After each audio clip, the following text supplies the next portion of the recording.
Have you ever felt overwhelmed trying to take control of your financial future? You've decided it's time to create a plan. You've heard Excel is great for this, so you open a blank spreadsheet. But as you stare at that empty grid, you start to think, where do I even begin?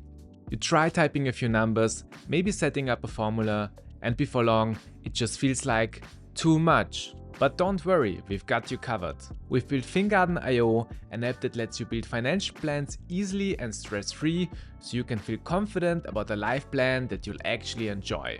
Let's have a quick look at how it works. After logging in, you land on your dashboard with inputs on the left and outputs on the right. Inputs are all the details you provide that shape your plan. Outputs are all the insights you'll get back based on what you've entered.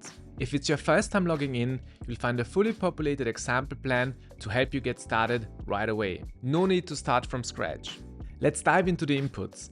They are divided into 4 sections: incomes, expenses, assets, and liabilities. Click on your salary, for instance, and a form appears with all the options ready for you to adjust.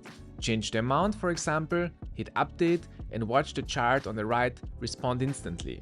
This chart is part of the outputs on the right and displays all your future cash in and outflows based on your inputs. Other outputs include a detailed net worth forecast and full financial projections like a profit and loss, balance sheet, and cash flow statement. To delete the example plan and start with your own one, just click delete all inputs and you're good to go. If you are ready to take control, head to Fingarden.io and create a financial plan to build a life you truly want. This has been Fingarden.io in 100 seconds. Hit the like button and subscribe if you want to see more short videos like this. Thanks for watching, and I will see you in the next one.